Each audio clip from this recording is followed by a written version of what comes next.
Hello മക്കളെ, എല്ലാവർക്കും good morning. ഇന്നെൻ്റെ ക്ലാസ് കേരള PSC സ്റ്റുഡൻസിന് വേണ്ടിയുള്ള മറ്റൊരു പോർഷനാണ്. ഫൈനാൻഷ്യൽ ഇൻസ്റ്റിറ്റ്യൂഷൻസ് എന്ന് പറയും. ഇന്ത്യ പോലുള്ള നമ്മുടെ രാജ്യത്ത് ഒരുപാട് ഫൈനാൻഷ്യൽ ഇൻസ്റ്റിറ്റ്യൂഷൻസ് ഉണ്ട്. പണപരമായിട്ടുള്ള, ധനപരമായിട്ടുള്ള അല്ലെ ധനകാര്യ സ്ഥാപനങ്ങൾ ധാരാളമായിട്ടുണ്ട്. അപ്പോൾ അവരെന്തൊക്കെയാണ് ചെയ്യുന്നത്, ഏതൊക്കെയാണ് ആ സ്ഥാപനങ്ങൾ, അതൊക്കെയാണ് നമുക്ക് ഇന്നിവിടെ പറയുന്നത്.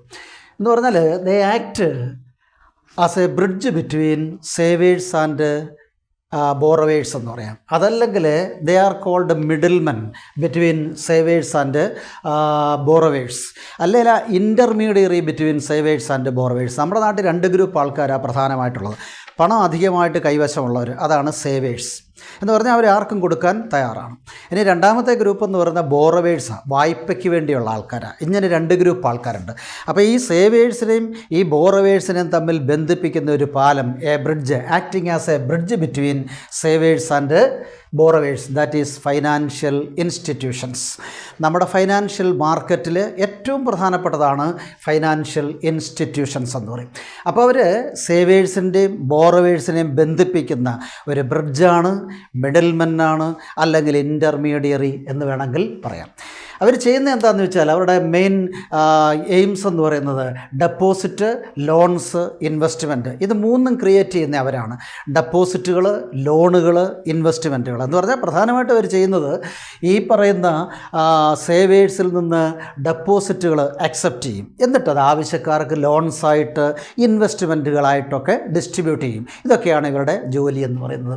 ഇനിയും ഈ ഫൈനാൻഷ്യൽ ഇൻസ്റ്റിറ്റ്യൂഷൻ്റെ അകത്തിലെ മെയിൻ മൂന്ന് കസ്റ്റമേഴ്സാണുള്ളത്.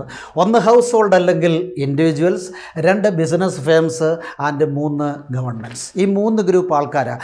അതായത് കംപ്ലീറ്റ് ഫൈനാൻഷ്യൽ കാര്യങ്ങളെ കൈകാര്യം ചെയ്യുന്ന മൂന്ന് ആൾക്കാരാണ്. ആരാ? ഈ ഹൗസ് ഹോൾഡ്, അതുപോലെ തന്നെ ബിസിനസ്മെൻ, ഗവൺമെൻറ്. ഇവരെ എല്ലാം കൂടെ കോർഡിനേറ്റ് ചെയ്യുന്ന ഒരു ചുമതലയാണ് ഫൈനാൻഷ്യൽ ഇൻസ്റ്റിറ്റ്യൂഷൻസിൽ ഉള്ളത്. എന്ന് പറഞ്ഞാൽ they collecting, investing and also distributing funds. അതായത് ഉള്ളവരുടെ നിന്ന് ഫൈനാൻസ് അല്ലെങ്കിൽ മണി കളക്ട് ചെയ്യുകയാണ്, അത് ഇൻവെസ്റ്റ് ചെയ്യുന്നു, അതുപോലെ തന്നെ ഡിസ്ട്രിബ്യൂട്ട് ചെയ്യുന്നു. ഇങ്ങനെ പല കാര്യങ്ങൾ, വിശാലമായ ധനപരമായിട്ടുള്ള കാര്യങ്ങൾ കൈകാര്യം ചെയ്യുകയാണ് ഫൈനാൻഷ്യൽ ഇൻസ്റ്റിറ്റ്യൂഷൻസ്. ഇനിയും അവിടെ അവരുടെ ഒബ്ജക്റ്റീവ്സ് എന്തൊക്കെയാണ്? അവരുടെ ഒബ്ജക്റ്റീവ്സ് എന്ന് പറയുന്നത് ധാരാളം ഒബ്ജക്റ്റീവ്സ് ഉണ്ട്. പ്രധാനമായിട്ടും ക്യാപിറ്റൽ ഫോർമേഷൻ, ഇഷ്ടം പോലെ ക്യാപിറ്റൽ ഫോർമേറ്റ് ചെയ്യുക, ഒപ്പം തന്നെ എക്കണോമിക് ഗ്രോത്ത്, അതുപോലെ raising income, employment opportunities, efficient മാനേജ്മെൻറ്റിന് money supply and also market stability. ഇതെല്ലാമാണ് അവരുടെ ഉദ്ദേശം. അപ്പോൾ അങ്ങനെ ഫൈനാൻഷ്യൽ മാർക്കറ്റിൽ ഒരു സ്റ്റെബിലിറ്റി ക്രിയേറ്റ് ചെയ്യുകയാണ് ഇവരുടെ പ്രധാനപ്പെട്ട ലക്ഷ്യം. ഇനി ഇത് ഒരുപാട് ഗ്രൂപ്പുകളുണ്ട്.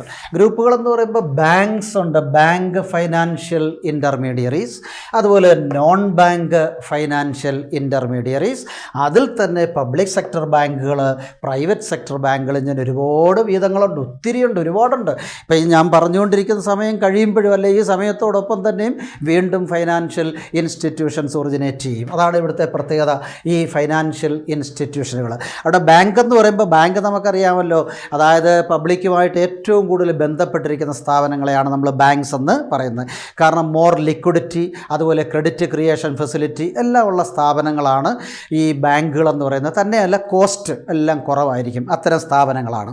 അതിൽ മെയിൻ എന്ന് പറയുന്നത് സെൻട്രൽ ബാങ്കാണ്. മണി മാർക്കറ്റിലെ ഏറ്റവും പ്രധാനപ്പെട്ട അതിൻ്റെ ഹെഡ് എന്ന് പറയുന്നത് സെൻട്രൽ ബാങ്കാണ്. സെൻട്രൽ ബാങ്കിനെ പറ്റി നമ്മൾ പഠിച്ചിട്ടുണ്ട്.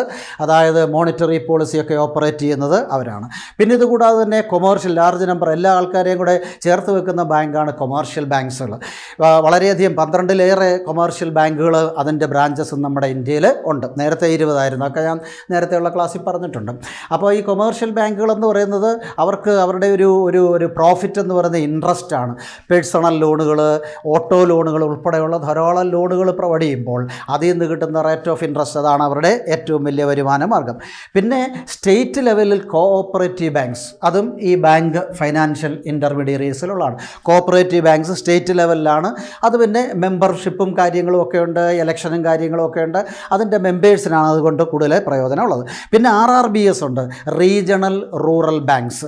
അത് പ്രധാനപ്പെട്ട ആ പേര് പോലെ തന്നെ റൂറൽ ഫൈനാൻസ് ഫെസിലിറ്റീസ് പ്രൊവൈഡ് ചെയ്യുന്ന സ്ഥാപനങ്ങളാണ് RRBS. പിന്നെ ഇതുകൂടാതെ ഇൻവെസ്റ്റ്മെൻറ്റ് ബാങ്കുകളുണ്ട്, ഇൻഡസ്ട്രിയൽ ബാങ്കുകളുണ്ട്, ഇങ്ങനെല്ലാം ഉണ്ട്. ഇനി ഇതിൽ തന്നെ ഈ കൊമേഴ്ഷ്യൽ ബാങ്കുകളും ഇൻവെസ്റ്റ്മെൻറ്റ് ബാങ്കുകളും ചേർന്ന് വേറൊരു ഗ്രൂപ്പായിട്ട് പറയുന്നുണ്ട്. അതിനെ യൂണിവേഴ്സൽ ബാങ്ക്. പേരുകളൊക്കെ ഓർത്തിരുന്നതാണ്, യൂണിവേഴ്സൽ ബാങ്ക്. അതിൻ്റെ അതിൽ ഒരുപാട് സ്ഥാപനങ്ങൾ വരുന്നുണ്ട്. SBI state bank of India, axis bank India limited, HDFC അതായത് housing development financial corporation, IDBI industrial development bank of India, PNB Punjab national bank, അതുപോലെ ICICI industrial credit and investment corporation of India. ഇതെല്ലാം ഈ bank financial ഇൻ്റർമീഡിയറീസിൻ്റെ അകത്തിൽ വരുന്നതാണ്. ഇനി ഇതുകൂടാതെ non bank financial, ഒരു full fledged bank അല്ല, banking functions ഒക്കെ തന്നെയാണ് ചെയ്യുന്നെങ്കിലും ഒരു ഫുൾ ബാങ്കിങ് സിസ്റ്റം അല്ലാത്ത, എന്നാൽ ബാങ്ക് പോലെ തന്നെ പ്രവർത്തിക്കുന്ന ധാരാളം ഫൈനാൻഷ്യൽ ഇൻസ്റ്റിറ്റ്യൂഷൻസ് വേറെയുണ്ട്. അതിനെ നമ്മൾ നോൺ ബാങ്ക് എന്ന് പറയും.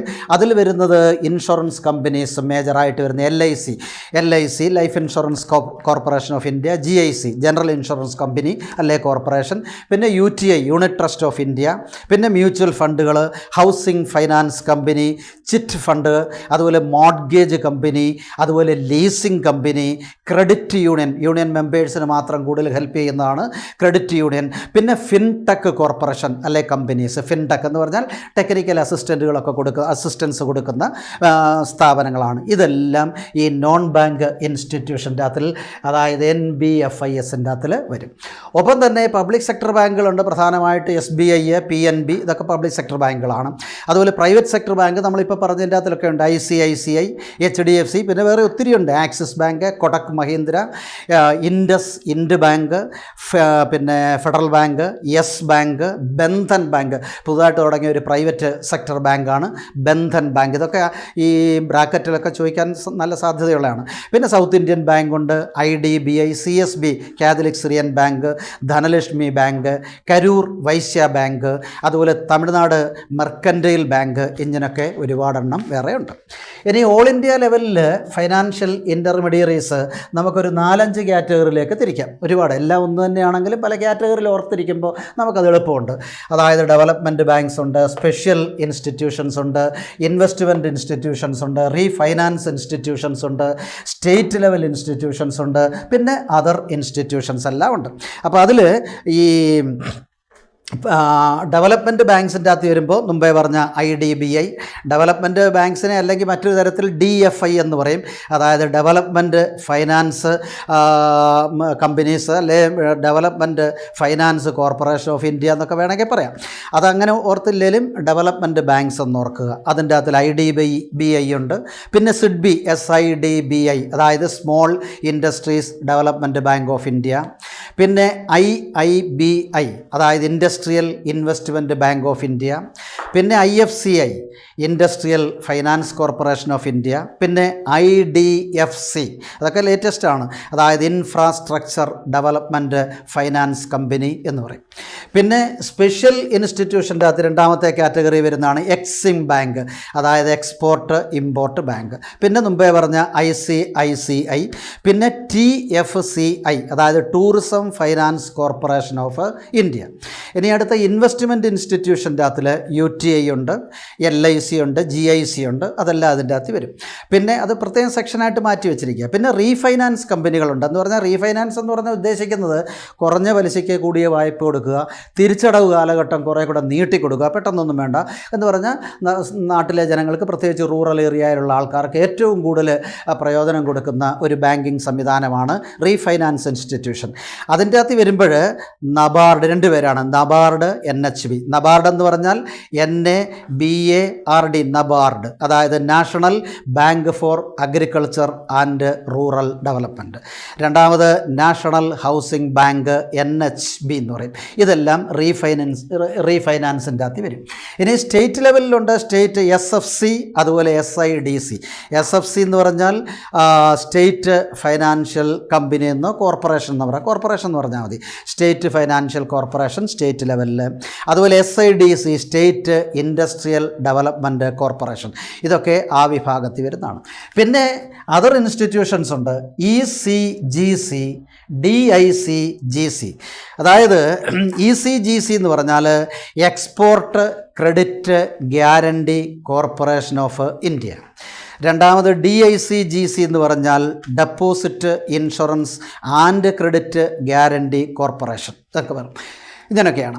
പിന്നെ ഇത് കൂടാതെ തന്നെ ഈ ഡെവലപ്മെൻറ്റ് ബാങ്കിൻ്റെ അകത്തിൽ ഏറ്റവും പുതുതായിട്ട് മുദ്രാ ബാങ്ക് എന്നും പറഞ്ഞുകൊണ്ട് ഒരു ഡെവലപ്മെൻറ്റ് ഇൻസ്റ്റിറ്റ്യൂഷൻസും തുടങ്ങിയിട്ടുണ്ട്. ഓർത്തിരുന്നോണം, മുദ്രാ ബാങ്ക് അതായത് മൈക്രോ ഫൈനാൻസ്, മൈക്രോ യൂണിറ്റാണ്, അതും ഒരു റീഫൈനാൻസ് ഏജൻസിയാണ്, മൈക്രോ യൂണിറ്റ്സ് ആയിട്ട് പ്രവർത്തിക്കുന്ന ഒരു ബാങ്കാണ് മുദ്രാ ബാങ്ക്. അതും ഡെവലപ്മെൻറ്റ് ബാങ്കിൻ്റെ അകത്തിൽ പെടാം. അപ്പോൾ ഇത്രയും കാര്യങ്ങളൊക്കെ അതിൻ്റെ അകത്തിലുണ്ട്. പിന്നെ ഇതിൻ്റെ മൊത്തത്തിൽ ഈ മണി മാർക്കറ്റ് കംപ്ലീറ്റ്, അത് ഞാൻ നേരത്തെ പറഞ്ഞിട്ടുണ്ട്, മണി മാർക്കറ്റ് കംപ്ലീറ്റ് കൈകാര്യം ചെയ്യുന്നതെന്ന് പറയുന്നത് സെൻട്രൽ ബാങ്കാണ്, ഇന്ത്യയിലത് റിസർവ് ബാങ്ക് ഓഫ് ഇന്ത്യ.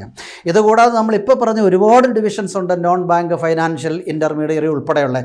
അതിനെല്ലാം കൂടെ അവരെന്ന് പറയുമ്പോൾ ഈ ഫണ്ട് റേസ് ചെയ്യാൻ ബോണ്ടുകൾ, ഷെയറുകൾ, ഇതുപോലുള്ള കാര്യങ്ങളൊക്കെ ഇറക്കുന്ന ആൾക്കാരാണ്. ബാങ്കും ചെയ്യുന്നുണ്ട്, അത് വേറെ കാര്യം. അപ്പോൾ ഇങ്ങനെയുള്ള ഈ ധാരാളമായിട്ടുള്ള അതർ ഇൻസ്റ്റിറ്റ്യൂഷൻസിനെ എല്ലാം കൂടെ നമ്മൾ ക്യാപിറ്റൽ മാർക്കറ്റ് എന്ന് പറയും. ആ ക്യാപിറ്റൽ മാർക്കറ്റിനെ കൺട്രോൾ ചെയ്യുന്ന സെബി എന്ന് പറയുന്ന സ്ഥാപനമാണ്, securities and exchange board of India എന്ന് പറയും, സെബി. അതാണ് അവരെ കൈകാര്യം ചെയ്യുന്നത്. ഈ രണ്ട് കാര്യങ്ങൾ ഓർത്തിരുന്നോണം. പിന്നെ നമുക്ക് പറയാനുള്ളത് പിന്നെ ഇതുകൂടാതെ അപ്പോൾ ഇത്രയും കാര്യങ്ങൾ നമ്മൾ ഇന്ത്യൻ എക്കോണമിയിൽ ഓർത്തിരുന്നോണം. ഇന്ത്യൻ എക്കോണമിയിലെ പ്രധാനപ്പെട്ട ഫൈനാൻഷ്യൽ ഇൻസ്റ്റിറ്റ്യൂഷൻസ്. വേണമെങ്കിൽ ഒരു പോയിൻ്റ് കൂടെ നമുക്കവിടെ പറയാം, ഇൻ്റർനാഷണൽ ഇൻസ്റ്റിറ്റ്യൂഷൻസും ഉണ്ട്.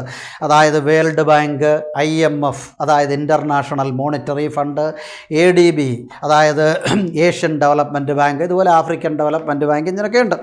അതിൽ ഒരു കാര്യം നിങ്ങളൊന്ന് ഓർത്താൽ കൊള്ളാം, IMF എന്ന് പറയുന്ന ആ സ്ഥാപനത്തിലെ ഫസ്റ്റ് ഡെപ്യൂട്ടി മാനേജിംഗ്